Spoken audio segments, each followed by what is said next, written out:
అడుగడుగునా బ్యారికేడ్లు చెక్ పోస్టులు ఏర్పాటు చేశారు. మొత్తం నెల్లూరుని అష్టదిగ్బంధనలోకి తీసుకున్నారు పోలీసులు. కూటమి సర్కార్ చేస్తున్న ఈ చర్యల్ని మొత్తం ప్రజలందరూ కూడా గమనిస్తున్న పరిస్థితి మనకు కనిపిస్తోంది. ఒక ప్రతిపక్ష నాయకుడు మాజీ ముఖ్యమంత్రి వైఎస్ జగన్మోహన్ రెడ్డి తమ నాయకుల్ని పరామర్శించడానికి వస్తుంటే ఎందుకు ఈ రకంగా భయపడుతున్నారు, సో ప్రజాదరణని అడ్డుకునే ప్రయత్నాలు ఈ రకంగా చేస్తూ ఎందుకు అబాస్ పాలవుతున్నారు అనేది కూడా ప్రజలు గ్రహిస్తున్న పరిస్థితి మనం ప్రస్తుతం చూస్తూ ఉన్నాం. మాజీ ఎమ్మెల్యే మల్లాది విష్ణు గారు మనతో ఫోన్ లైన్లో అందుబాటులో ఉన్నారు, ఆయనతో మాట్లాడదాం. విష్ణు గారు నమస్తే అండి. నమస్తే సార్. సార్, ఏం జరుగుతోంది?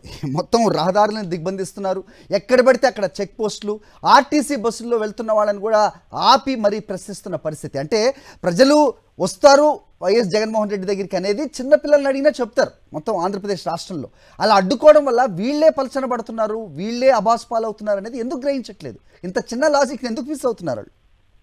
అంటే ప్రభుత్వము జగన్మోహన్ రెడ్డి గారి యొక్క ప్రజాదరణను చూసి, ప్రజల్లో ఉన్నటువంటి ఆదరణ చూసి భయపెడుతుందని చెప్పని భావించాల్సినటువంటి అవసరం ఉంటుంది.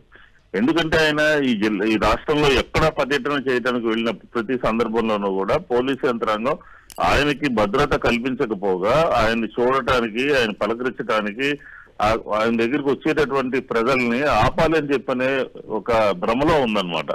ప్రజల్ని బారికేడ్ల ద్వారా, చెక్ పోస్టుల ద్వారా, లేకపోతే రోడ్లను తవ్వేయడం ద్వారా ఆయన్ని ప్రజలు కలవటానికి సాధ్యపడదు అని చెప్పని భావిస్తోంది.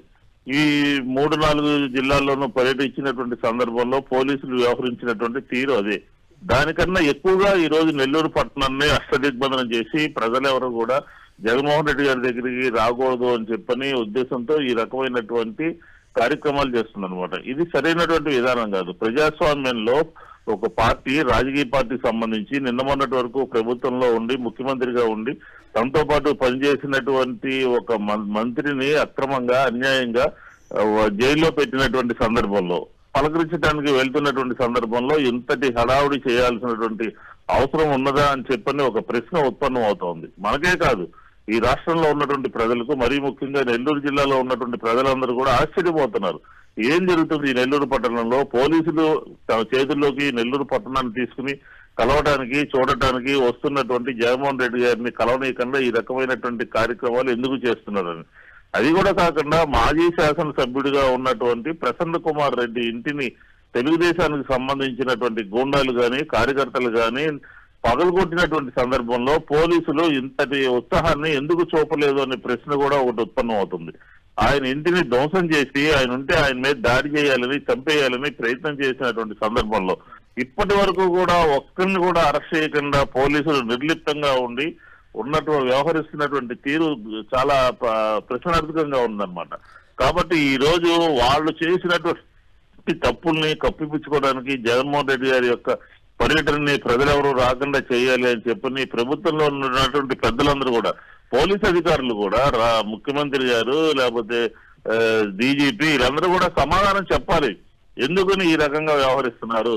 ఎవరో కూడా వైఎస్ఆర్ కాంగ్రెస్ పార్టీ లారీలు పెట్టో, బస్సులు పెట్టో జనాల్ని సమీకరించాలని చెప్పిన ప్రయత్నం చేయకుండా వాలంటీర్గా వాళ్ళు వస్తున్నటువంటి సందర్భంలో ఈ రోజు రోడ్లు కూడా తవ్వేసి పోలీసులు చేసేటటువంటి కార్యక్రమాన్ని, అధికారాన్ని ఎవరిచ్చారు అని చెప్పని ప్రజలందరూ కూడా క్వశ్చన్ చేస్తున్నారు.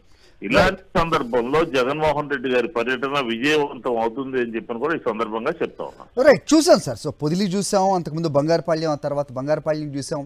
సో ఎక్కడ కూడా ప్రజల్ని అడ్డుకునే ప్రయత్నం ఎంత గట్టిగా చేస్తే ప్రజలు అంత పెద్ద ఎత్తున వస్తున్న దాఖలాలు కూడా మనకు కనిపించాయి. ఇంకొక విచిత్రమైన పరిస్థితి చెప్తాను మల్లాది విష్ణు గారు. 10 డ్రోన్లు 40 సీసీ కెమెరాలతో మానిటర్ చేస్తున్నారు. అంటే వైఎస్ జగన్మోహన్ రెడ్డి దగ్గరికి ఎవరు వస్తున్నారు, ప్రజలు ఎవరైనా వస్తే వాళ్ళని తర్వాత ఏ రకంగా వేధించాలి అనే ఉద్దేశంతో ఈ డ్రోన్లు ఏర్పాటు చేయటం. మనం ఈ డ్రోన్స్ ఇవన్నీ కూడా ఇటీవలే మనం జరిగిన ఆపరేషన్ సింధూర్లో మనం చూసాం ఏ రకంగా డ్రోన్స్ని ఉపయోగించారో. అది ఒక ప్రతిపక్ష నాయకుడు, మాజీ ముఖ్యమంత్రి వైఎస్ జగన్మోహన్ రెడ్డి వస్తుంటే డ్రోన్లు, కెమెరాలతోటి ఏం మానిటర్ చేస్తున్నారు? ఆయన రక్షణ కాదు ఇక్కడ మానిటర్ చేస్తారు. సార్, ఇప్పుడు జగన్మోహన్ రెడ్డి గారు అంటే జగన్మోహన్ రెడ్డి గారిని చూసి ప్రభుత్వం 100% 150% భయపడుతోందని చెప్పడానికి ఈ డ్రోన్లు వ్యవహారాన్ని మనం చెప్పచ్చు. ఎందుకనంటే ఆయన వస్తే చుట్టుపక్కల ఉన్నటువంటి నియోజకవర్గాల్లో అర్ధరాత్రి పూట నిన్నంతా కూడా నోటీసులు ఇచ్చి రావద్దని చెప్పి దారులన్నీ కూడా ఆపేసి ముళ్ళ కంచెలు అడ్డం పెట్టినటువంటి పరిస్థితి. ప్రజలందరూ వస్తుంటే ఈ డ్రోన్లు పెట్టి భయపెట్టేటటువంటి కార్యక్రమం అన్నమాట. ఈ డ్రోన్లు మిమ్మల్ని అందరినీ కూడా చిత్రీకరిస్తాము, మీరు ఎవరు కూడా వెళ్ళడానికి వీలు లేదు, అంతే తప్ప జగన్మోహన్ రెడ్డి గారి భద్రత అంతా కూడా డొల్లతనంగా ఉందని కోర్టులకు పోయి చెప్పినా, ప్రభుత్వంకి తెలిసిన ప్రజలందరూ కూడా మాట్లాడుకుంటున్నప్పటికీ కూడా ఎటువంటి చర్యలు కూడా చేపట్టలేదు. పోలీసుల యొక్క అధికారాన్ని దుర్వినియోగం చేస్తా ఉన్నారు. ఎందుకు నేను డ్రోన్లు పెట్టి ప్రసన్న కుమార్ ఇంటిని పగలగొడుతుంటే మీరు తెలుసుకోలేకపోయారు? ఎందుకు నేను నెల్లూరు నుంచి మద్రాసుకి అక్కడ ఉన్నటువంటి క్వాడ్జ్ అంతా కూడా పోతుంటే తెలుసుకోలేకపోయారు? అలాంటి కార్యక్రమాలు మీరు డ్రోన్లు పెట్టరు. జగన్మోహన్ రెడ్డి గారిని కలవడానికి ఎవరు వస్తున్నారు, ఎంతమంది జనం వస్తున్నారు అని చెప్పి భయపెట్టడానికి, కలవకుండా చేయడానికి ఈ డ్రోన్ల కార్యక్రమం తీసుకున్నారు. కాబట్టి ఖచ్చితంగా ప్రజాస్వామ్యంలో ఏ రోజు ఏం చేసినా కూడా రికార్డ్ అవుతుంది. ప్రజలందరూ కూడా ఇవన్నీ కూడా గుర్తు పెట్టుకుంటారు, సరైన సమయంలో సరైన విధంగా స్పందిస్తారని చెప్పని కూడా మనం చెప్పాల్సినటువంటి అవసరం ఉంది. చెబుతారు కూడా ప్రజలు. ఇలాంటి అప్రజాస్వామిక విధానాలు, ప్రజాస్వామ్యాన్ని కూనీ చేసేటటువంటి విధానాలు, ప్రజాస్వామ్యంలో పోలీసులు అధికారులను చేతుల్లో పెట్టుకుని వాళ్ళ ఇష్టానుసారంగా వ్యవహరించడానికి అసలు ఆంధ్రప్రదేశ్ లో ఏ రాజ్యం నడుస్తుంది?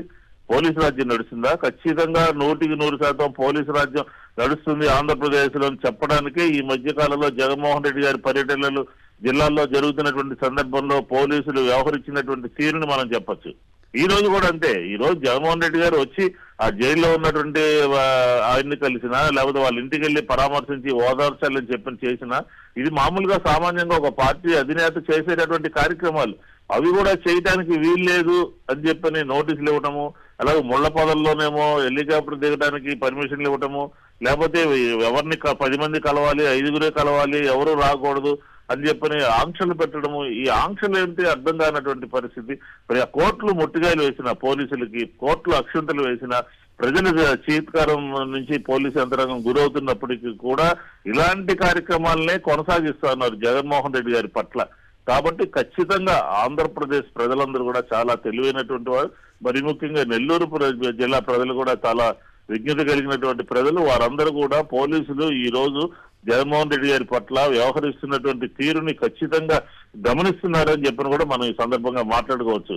కాబట్టి ఇప్పటికైనా సరే పోలీసులు జగన్మోహన్ రెడ్డి గారు నెల్లూరు వచ్చే లోపు ఈ ఆంక్షలన్నింటినీ కూడా విత్డ్రా చేసుకోవాలి. ప్రశాంతమైనటువంటి వాతావరణంలో పర్యటన సాగే విధంగా జగన్మోహన్ రెడ్డి గారికి భద్రత కల్పించాలని చెప్పని కూడా వైఎస్ఆర్ కాంగ్రెస్ పార్టీ డిమాండ్ చేస్తా ఉంది. రైట్ మల్లాది విష్ణు గారు, థ్యాంక్స్ అండి స్పందించినందుకు. రైట్, నెల్లూరు సెంట్రల్ జైలు వద్ద మా కరెస్పాండెంట్ మూర్తి ఉన్నారు, మాట్లాడదాం. మూర్తి చెప్పండి. సో 10:30 ప్రాంతంలో ఆయన హెలిప్యాడ్ వద్దకు చేరుకుంటారు, అక్కడి నుంచి నెల్లూరు సెంట్రల్ జైలు వద్దకు వస్తారు. ఇప్పుడే మనం మాట్లాడాం మల్లాది విష్ణు గారితో కూడా చూస్తున్నాం. 10 డ్రోన్లు, 40 సీసీ కెమెరాలను ఏర్పాటు చేసి వైఎస్ జగన్మోహన్ రెడ్డిని కలవడానికి వస్తున్న ప్రజల్ని మేము చూస్తున్నాం, మేము మానిటర్ చేస్తున్నాం, తర్వాత మీ మీద చర్యలు ఉంటాయి అని భయపెట్టే దిశగా చేస్తున్న ఈ పోలీస్ కుట్రలను, ప్రభుత్వ ఈ పన్నాగాన్ని ఏ రకంగా చూస్తున్నారు? మొత్తానికి సెంట్రల్ జైలు వద్ద పరిస్థితి ఏ రకంగా ఉంది? ఏంటి మీదకి నేను పుట్టిస్మూర్తి.